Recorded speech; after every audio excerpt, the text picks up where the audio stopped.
But as I grew more aware of the reality and I moved out of Birmingham, I realised that it isn't enough to exist and hope to be treated as an equal. Instead, equality is something to be fought for. And so I'm here today to begin my own fight for equality. What makes me different from you? What makes them different from you? All I want is for my people, my family to live freely. Why do I get to live my own life and chase my own dreams while they're incapable of doing so? All right, sick. So when I was invited to do this event, I was firstly honoured, of course, by the invitation, but more importantly, I was actually quite surprised. I asked myself a round table, what for? Israel, Palestine, of course, but surely we've reached a point where this issue is closed. Surely we've reached a point where the unjust oppression of any population is not something to be discussed, but something we can agree is wrong. Surely I can trust that my fellow students and peers understand that within any discussion surrounding a prolonged, unjust exercise of authority, wherever that may be in the world, I can trust that you will champion and stand for the innocent human beings that have been and remain to be oppressed throughout the world. Today we're specifically talking about Israel-Palestine. Before I bring forward what I personally believe, I have to make it clear that I am just one Palestinian. There are many of us all around the world, from artists to activists, students, teachers, etc., entrepreneurs and stuff. I encourage everybody here to actively listen to and hear what we have to say. For too long, our pleas and our calls for help have been swept under the rug, and we're tired of repeating the same points over and over again.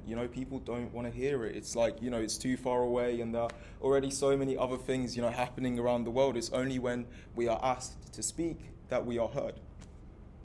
But as a proud Palestinian myself, I must say that we won't give up until our people are free. We will protest, protest, and protest until our voices are coarse and our banners are tattered. So, let me tell you about myself. Sorry, there's some slides and stuff. Sorry guys, I'm a second year student studying PPE. I'm a self-proclaimed artist, rapper, whatever you want to call it, and I am Palestinian. Growing up, I never really took my background to be more than just another ethnicity within the boiling pot of British culture. But as I grew more aware of the reality and I moved out of Birmingham, I realised that it isn't enough to exist and hope to be treated as an equal. Instead, equality is something to be fought for. And so I'm here today to begin my own fight for equality. Well, I say begin, but this picture tells a different story. What can you see? A younger me with no trim, holding a mic in the middle of Birmingham city centre, protesting for Palestine. At the time, I'll be honest, I wasn't the academic scholar that could bring forth and highlight the various issues surrounding Palestine, but what I saw was clear. Killing innocent people for no reason other than their ethnicity is wrong. And is it merely the fact that I'm Palestinian which makes me a target? Well, for me, growing up as British, I never really faced many direct challenges. Palestine was miles away. And although I'd speak to my family over the phone during Eid or whenever there was an occasion, I could easily change focus or even forget sometimes that my cousins, who are all around the same age as me, have to face this occupation every single day. Do you mind? Let's see the next slide. Thank you. It was only when I travelled to Gaza for the first time that my own perspective changed. What I'd hear over the news or what I'd read about this issue was nothing compared to seeing firsthand the reality for the Palestinian people. For example, we'd hear the F-16s, the very same F-16s whose parts are actually part made within Britain, taking off in the morning and doing their little training routines. We'd also hear the Zannana, a military drone flying over the Gaza Strip, constantly whirring and buzzing over our heads, out of sight but not out of mind. Most annoyingly, the electricity would cut off at random times throughout the day for hours on end, leaving us in the dark or incapable of charging our phones. The point is, it was impossible to forget. Next one. We'd visit our family members and we'd feel love, warmth and affection. We'd sit for hours and talk about our dreams and aspirations. We'd share stories, play cards and confide in each other until the Zannana was nearby and we were forced to remember that we live under occupation. Just pause for a second and think about the psychological impact this has on a child or a teenager. And please don't just assume that the Palestinians aren't just like you. If we want to speak about mental health surrounding social media, consider seeing someone living a life you want to live, but not being able to attain that because of a system that discriminates based on your race. And this is a point that I really want to bring close, like bring home, is that these are individuals with lives, stories, aspirations, dreams, etc., that are under this occupation. So I've got a video from hopefully that works. Yeah, so this is my great uncle.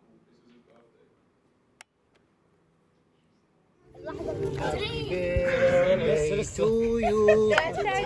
Happy birthday to you. Happy birthday to you. Happy birthday to Daddy. Happy birthday to you. Daddy. سنة حلوة يا جميل. سنة حلوة يا جميل. سنة حلوة يا دادي. سنة حلوة يا جميل. دادي. يلا حالا بالا حيا بالفصل. يلا حيا بالفصل.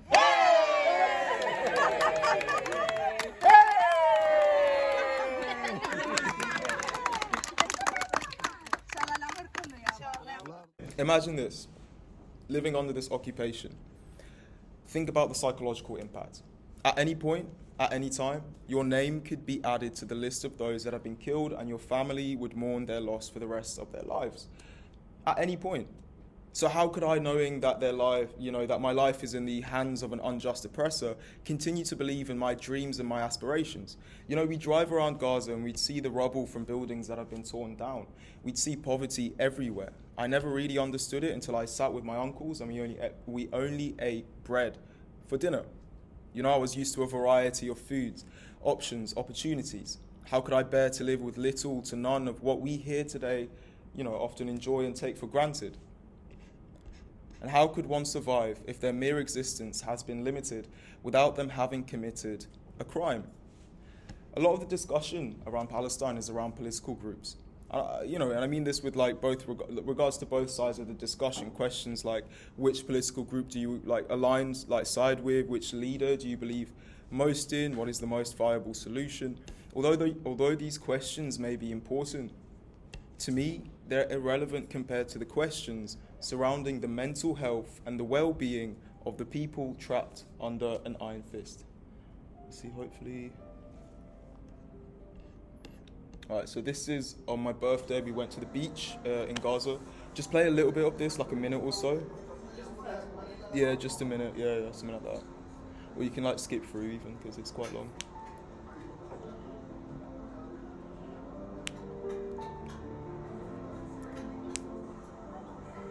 So yeah, this is us. We kind of got together. We said we'll have a massive family outing to the beach. So this is all of us, all the kids together. This is the journey and stuff.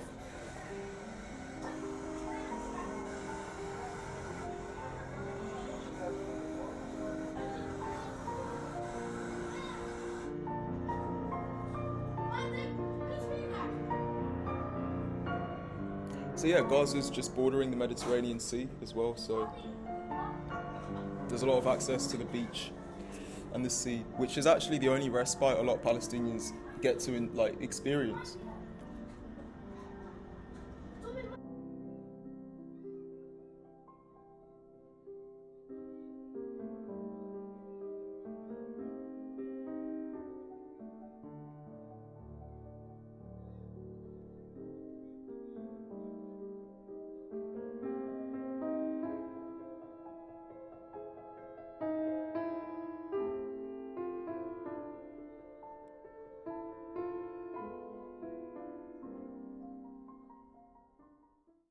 I care about my family like you guys care about yours. And the only time I feel at home is when I'm with them. But our homes, like we all saw with Sheikh Jarrah, have and continue to be taken from us. What makes me different from you? What makes them different from you? All I want is for my people, my family, to live freely. It hurts to see my uncles depleted and depressed, living the same cycle of oppression every single day. No job prospects, no opportunities, nowhere to go. My aunties, brilliant in mind and so loving and caring. My cousins, ambitious, brave-hearted and way smarter than me. Why do I get to live my own life and chase my own dreams while they're incapable of doing so? As a student, as someone far removed from the chambers of decision-making, I realized that my role and responsibility is merely to alleviate the toll that this occupation has on the Palestinian people living under occupation. How to do this? So I personally support this charity, Euro Relief. It deals with orphans, Palestinian children living under occupation that don't have families, unfortunately, to go to. They're actually on the ground and they deliver aid firsthand. During the winter, they did this campaign where, because it gets cold during the winter in Gaza, they ran a campaign where they gave blankets, for example, to orphan children.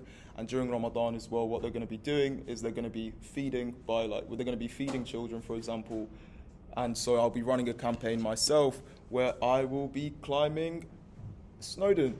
I've always wanted to climb Snowdon, so it's going to be fun. Yeah.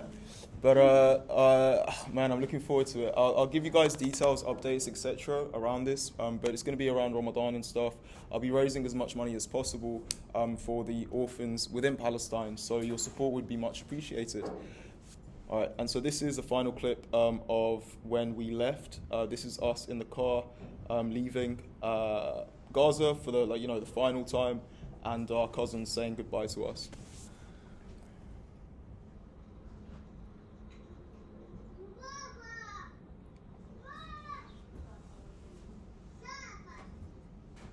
As much as we got to kind of see firsthand, we experienced, for example, like the electricity cutting off every day. On the final day, for example, one of the F-16s, although we'd hear it every single day, it was the first time I'd actually seen. It was the third day of bombings within Gaza, and I was sitting with my cousins. We were outside. It was dark. It was in the middle of the night, and then we saw this plane like flying up ahead, and it was going across and stuff. It was just like, that acknowledgement, that second, or that thought that at any point, at any moment, your life could just disappear, is something which, I myself, the reason why I showed this video of us leaving, only experienced for a month and a half. But my family and other Palestinians within Gaza and within the West Bank and throughout the world experience this on a daily. I get to live my life freely. I get to live and, kind of in a sense, experience things that we get to experience on a daily and take for granted. But the reality remains the same for the people within Gaza. Thanks, guys.